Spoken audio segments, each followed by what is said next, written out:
Hi everybody and welcome to my channel. In today's video I'll be showing you how to make these beautiful tree cones that are sitting right behind me. Honestly, these were so super easy to make and create and I love them so much and how they look. So if you'd like to learn how to make these, please keep watching.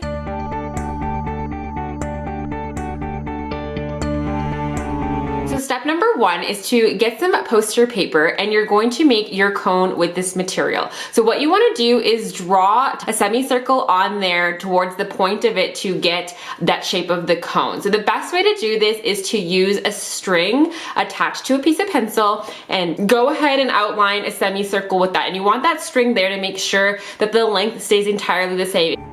To make two medium-sized cones, you want to use the corners of the paper and then you're gonna end up getting two. To get a big paper cone, you need to use most of the paper. And the key here is you want a variety of different sizes. If you didn't want to do it this way, you definitely totally could wing this and draw your semicircle, which I did my first time. And the problem with that though is when you actually go to wrap the cone together, it doesn't align on the bottom, so you have to keep cutting or you get a very crooked cone. So using the pencil on the string, I definitely would recommend as a better option. Then what you want to do is cut that out and roll that cone up. And what I did is take some hot glue and glued the cone together, but you could also tape that together if that works for you. The next step is taking a variety of ribbons, fabrics, whatever you have laying around, and honestly taking hot glue and attaching it. So you can see here I have a variety of ribbons with a whole bunch of different textures, colors, shapes, everything, and I just winged it. Honestly, I just took hot glue and glued it the best way I could. Some of them didn't work out exactly the way I wanted it to, but that's okay. This was an experiment and it worked out really great in the end. So here you can see all of my gold theme cones and this is what that looks like.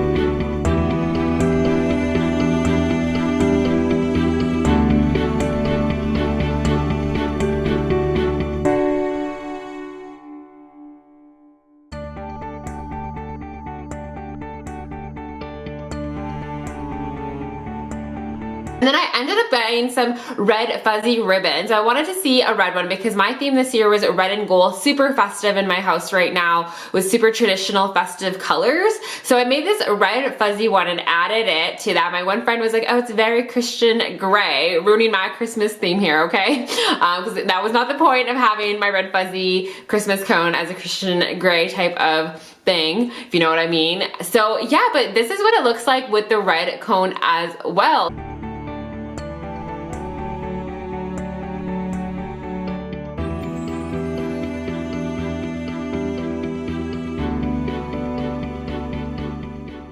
This is how I currently have this displayed on top of my piano in my main living room area. So I ended up putting the red fuzzy one there because there is red and gold all over my living room, so it really pulls it together. What do you guys think? Which one do you guys like better? Do you like the all gold and white, or do you like the gold and the red? I'd love to hear comments below. Thank you so much for watching. Hope this was helpful and super easy to do. Till next time, bye-bye.